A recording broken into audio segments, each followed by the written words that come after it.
الحمد لله نحمده ونستعينه ونستغفره ونؤمن به ونعوذ بالله من شرور أنفسنا ومن سيئات أعمالنا من يهده الله فلا مضل له ومن يضلله فلا هادي له وأشهد أن لا إله إلا الله وحده لا شريك له وأشهد أن محمدا عبده ورسوله أما بعد فأعوذ بالله من الشيطان الرجيم بسم اللہ الرحمن الرحیم۔ موضوع: حدیث کو بنیاد بنا کر کتاب اللہ کے دیے ہوئے عقیدے کا انکار کرنا۔ Post number 2۔ سابقہ موضوع کو جاری رکھتے ہوئے ہم آگے چلتے ہیں اور وہی سوال کرتے ہیں کہ کیا یہ تصور کیا جا سکتا ہے کہ نبی صلی اللہ علیہ وسلم کی کوئی بات قرآن مجید کے دیے ہوئے عقیدے کا انکار کرے؟ نہیں، ہرگز نہیں، بلکہ نبی صلی اللہ علیہ وسلم تو قرآن کے بیان کردہ عقائد و احکامات کی تشریح کے لیے مبعوث فرمائے گئے تھے۔ اب جب قرآن قیامت سے قبل روح کے نہ لوٹائے جانے کا عقیدہ دیتا ہے تو پھر کیسے ممکن ہے کہ کوئی حدیث اس کے خلاف بیان کرے؟ لیکن اہل حدیث ضعیف اور موضوع روایات سے اپنا عقیدہ ثابت کرنے کی کوشش کرتے ہیں اور کہتے ہیں کہ جیسا نبی صلی اللہ علیہ وسلم نے قرآن کے دیے ہوئے عقیدے کے برعکس مردہ مچھلی کو جائز قرار دے دیا، اسی طرح قرآن کے دیے ہوئے عقیدے کے برعکس نبی صلی اللہ علیہ وسلم کی حدیث سے نعوذ باللہ روح کا واپس لوٹایا جانا بھی ثابت ہے۔ اپنے اس فعل کی توجیہ یہ لوگ اس طرح پیش کرتے ہیں: قرآن کریم کی اس آیات سے واضح ہوا کہ مردہ یعنی جو حلال جانور اپنی طبعی موت مر جائے حرام ہے، اور اب کسی بھی مردے کو کھانے کی اجازت نہیں ہے کیونکہ وہ حرام ہے۔ لیکن حدیث میں ہے سمندر کا پانی پاک ہے اور اس کا مردہ مچھلی حلال ہے۔ اس حدیث سے ثابت ہوا کہ مچھلی مردہ ہے لیکن اس کا کھانا حلال ہے۔ اگرچہ بظاہر یہ حدیث قرآن کریم کے خلاف ہے، لیکن جب قرآن و حدیث میں بظاہر تضاد ہوگا تو ان میں تطبیق کی جائے گی۔ اگرچہ مردہ حرام ہے لیکن مچھلی مردہ ہونے کے باوجود بھی حلال ہے کیونکہ یہ ایک استثنائی صورت ہے۔ حوالہ: عقیدہ عذاب قبر، صفحہ 1516، از ابو جابر عبداللہ دامانوی۔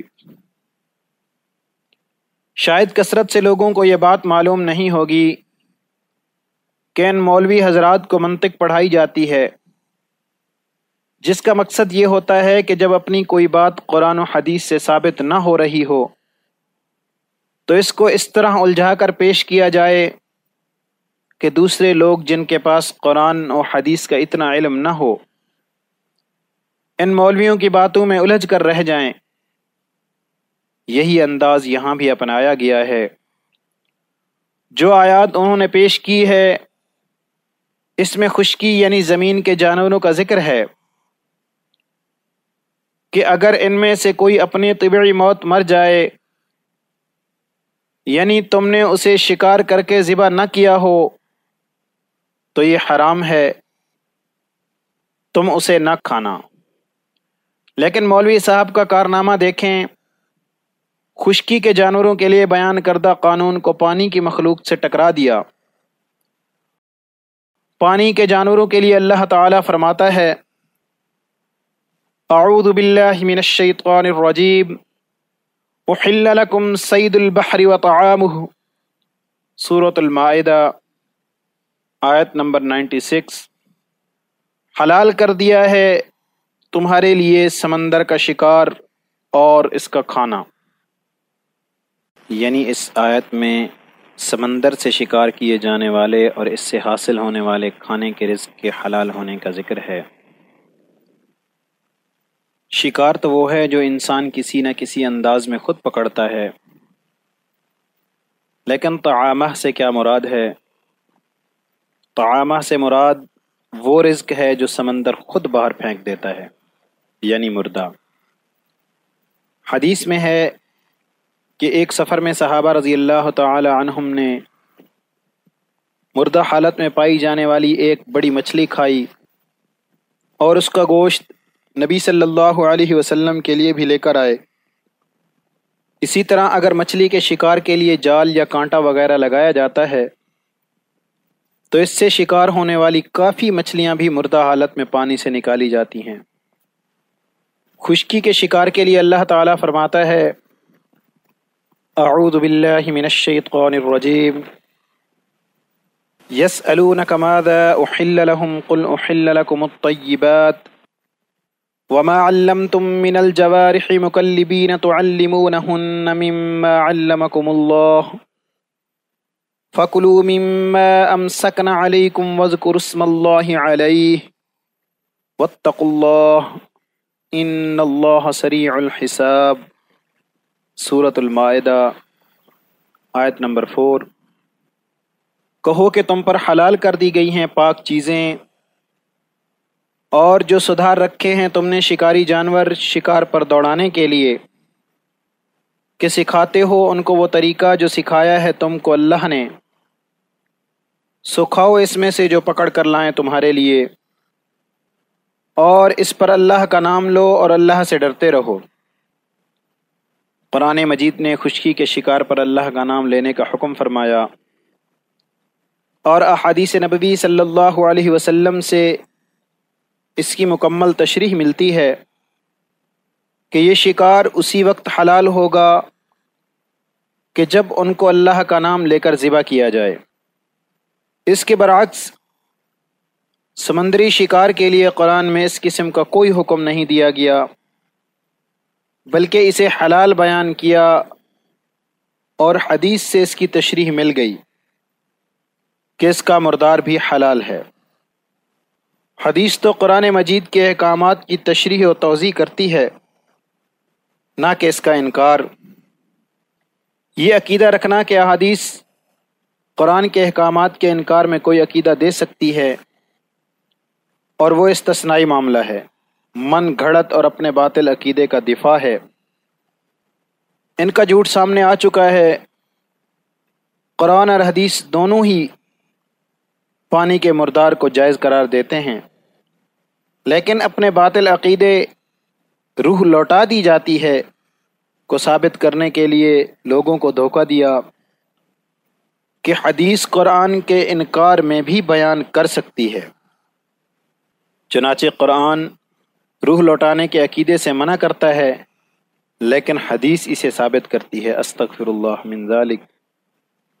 ان کی تحریر کے اس جملے پر بھی غور فرمائیں۔ کہتے ہیں اگرچہ بظاہر یہ حدیث قرآن کریم کے خلاف ہے، لیکن جب قرآن و حدیث میں بظاہر تضاد ہوگا تو ان میں تطبیق کی جائے گی۔ قارئین، قرآن کا ایک ایک حرف لا ریب ہے۔ اگر کہیں قرآن و حدیث میں تطبیق کرنی پڑے گی تو کیا لا ریب قرآن کا دیا ہوا عقیدہ بدل دیا جائے گا؟ نعوذ باللہ۔ وہ قرآن جس کی ایک ایک حرف کی حفاظت کی گارنٹی دی گئی ہے، اس کی بات بدل دی جائے گی؟ اہل حدیث عالم نے خود اپنے فرقے کا پول کھول دیا۔ اہل حدیث قرآن و حدیث کے اس متفقہ عقیدے کو غلط ثابت کرنے کے لیے براء بن عازب رضی اللہ تعالیٰ عنہ کی روایت پیش کرتے ہیں لیکن کثرت سے محدثین نے اس بات کو واضح کیا ہے کہ اعادہ روح کو ثابت کرنے کے لیے پیش کی جانے والی یہ روایت موضوع و من گھڑت ہیں۔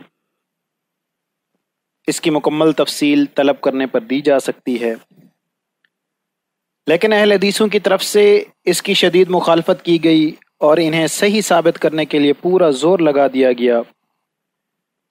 اس بارے میں حقیقت پر مبنی تمام دلائل تو یہ جھٹلاتے چلے گئے، مگر اپنے ہی فرقے والوں کی بات یہ کیسے جھٹلا سکیں گے؟